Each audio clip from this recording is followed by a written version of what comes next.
Sasakyan sa kalsada nabawasan dahil sa oil price high, ayon sa Metropolitan Manila Development Authority o MMDA.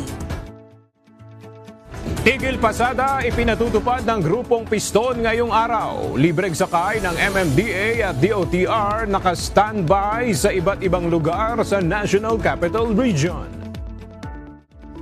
Philippine National Police nag-deploy ng mga market watchdog para pigilan ang mga iligal na pagtaas ng presyo ng mga bilihin. Sapat na boto para maiakyat sa Senado ang impeachment case laban kay Vice President Sara Duterte, inaasahan ng House Good Government and Public Accountability.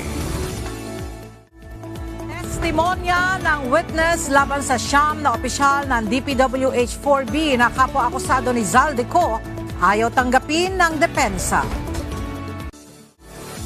Agriculture Secretary Francisco Chu Laurel naghain ng magkahiwalay na cyber libel complaints laban kina Attorney Levito Baligod at former Congressman Zaldico. May bahagyang pagluluwag sa daloy ng trapiko mula nang tumaas ang presyo ng mga produktong petrolyo. Ito ang naobserbahan ng Metropolitan Manila Development Authority sa mga nakalipas na araw. Ayon kay MMDA General Manager Nicolas Torre III, hindi pa nila masabi ang eksaktong bilang ng mga nabawas na sasakyan. Ngunit nasa proseso na rin sila ng paggawa ng datos kaugnay nito. Aga normal lang ang trapiko at walang naitatalang stranded na pasahero simula pa alas 5 kaninang madaling araw maging sa kasagsagan ng morning rush hour. Ito ang initial na assessment ng Metropolitan Manila Development Authority o MMDA as of 10 a.m. ngayong umaga. Binatikos ni Senator Amy Marcos ang kanyang kapatid na si Pangulong Ferdinand Marcos Jr. dahil sa pagsuspindi ng taas pasahe na nakatakda ng ipatupad ngayong araw. Sa isang panayam kahapon, March 18, inihayag ng senadora na nakakalito ang hakbang na ito ng administrasyon. Magandang tanghali sa iyo, Aga. Inatasan na nga ng pamunuan ng Philippine National Police ang mga unit nito sa buong bansa. Natiyaking walang mga vendor o retailer ang magsasamantala sa krisis sa pamagitan ng pagtataas ng presyo ng kanilang mga paninda. Ayon kay PNP Chief Police General Jose Melencio Nartatis Jr., pangunahing mandato sa kanila ang masigurong hindi iiral ang profiteering. Hindi lahat ng mga negosyante sa bansa ay may kakayahan na itaas ang sahod ng kanilang mga manggagawa.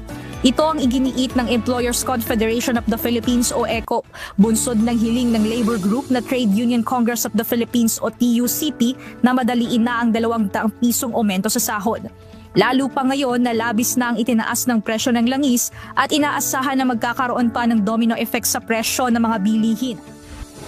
Magandang tanghali, Aga. Ayon nga sa team leader ng Manila Social Welfare and Development, kung hindi expired na driver's license ay national ID yung ginagamit nila nga pampresenta dito nga sa mga table ng DSWD na ayon nga sa DSWD ay hindi nila pinahihintulutan.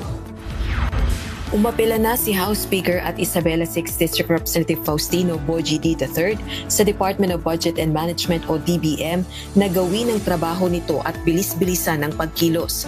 Kaugnay ito ng mabagal na paglalabas ng pondo ng ahensya para sa mga proyekto sa congressional districts. Aga ayon sa chairperson ng ad hoc committee na si Senator Sherwin Gatchalian, target nilang mag-convene sa susunod na linggo bilang kailangan ng sense of urgency dito sa nangyayaring krisis ngayon sa bansa. Pinagtibay ng Senado ang Senate Resolution number 350 na naglalayong itayo ang Protect Committee o ang Proactive Response and Oversight for Timely and Effective Crisis Strategy. Ang nasabing resolusyon ay inihain ni Senate President Vicente Tito Soto III. Dalawa ang parusa kapag convicted ang isang impeachable official. Tanggal ito sa pwesto at perpetual disqualification sa public office. Kaya kahit magbitiw sa pwesto si Vice President Sara Duterte, dapat magtuloy-tuloy pa rin ang impeachment proceedings laban sa kanya. Ito ang tugon ni House Justice Committee Chairperson at Batangas 2nd District Representative Jervy Luistro nang tanungin hinggil sa issue. So, bagaman the resignation will render moot and academic the penalty of removal, I think the penalty of perpetual disqualifications need to be resolved as well. Kaya ayon kay House Good Government and Public Accountability Chairperson, Manila 3rd District Representative Joel Chua, malinaw na kayang maabot ang sapat na boto sa Kamara para maiakyat ang impeachment cases sa Senado para sa paglilitis. Miyembro rin ng House Justice Committee ang kongresista.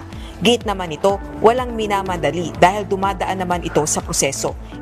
Tapos na ang trabaho ng Technical Working Group for Asset Recovery ng Independent Commission for Infrastructure. Ayon sa chairperson ito na si Cybercrime Investigation and Coordinating Center, Undersecretary Renato Aboy Paraiso. Ayon kay Yusek Paraiso, dahil sa pagtutulungan ng iba't ibang ahensya ng pamahalaan, nakakuha sila ng kabuuang 24.8 billion pesos na assets na may kaugnayan sa flood control projects anomaly.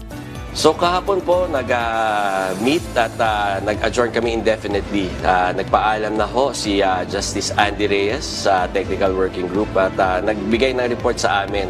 Ngayon talaga nakita namin yung effort namin na nagbunga talaga kasi nagsama-sama lahat ng government agencies at nakita natin yung tally, it's around 24.8 billion na mga assets frozen at saka assets recovered. No? Magandang tanghali sa iyo, Aga. Kaugnay ito ng umano'y pagdadawit kay Secretary Francisco Q. Laurel Jr. sa male-maletang pera na sinasabing kinukuha linggo-linggo sa kanyang bahay. Nakabatay naman ang kaso laban kay dating Congressman Saldico sa mga nauna nitong pahayag sa social media na umano'y may kaugnayan sa Department of Agriculture at sa kalihim. Kaninang umaga, nagtungo sa tanggapan ng Makati City Prosecutor Office si Department of Agriculture Secretary Francisco Q. Laurel Jr. upang magsampa ng magkahiwalay na kasong cyber libel laban kina Atty. Levito Baligod at sa 18 marine na kasama nito at kay dating Congressman Saldico, kaugnay ng mga umano'y aligasyong ibinunyag ng dalawang panig sa publiko. Nauna nang nagain ng affidavit ang 18 former Philippine Marine Corps kaugnay ng male-maletang pera na kinukuha umano sa bahay mismo ng kalihim. Habang ang mga alegasyon naman na inihayag online ni dating Congressman Saldico kamakailan ay tungkol sa umano'y sindikato at agricultural smuggling. Kaugnay nito, ikinagulat at mariing pinabulaanan ng kalihim ang naturang alegasyon at hudyat na aniya ang kanyang inihain na kaso para labanan ang mga ito.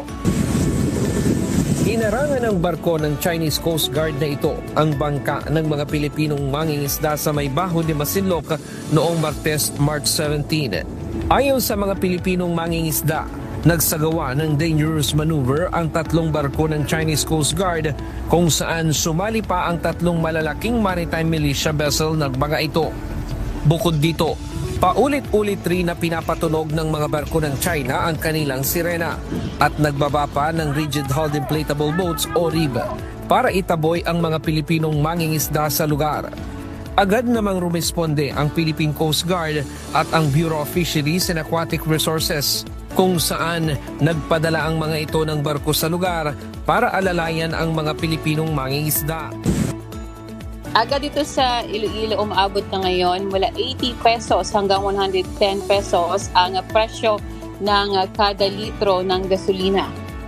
Hinikayat ng lokal na pamahalaan ng Iloilo City ang mga residente na magsilbing tagabantay sa mga gasolinahan sa lungsod. Ito ay kung nagtataas sila ng sobra-sobra sa kada litro.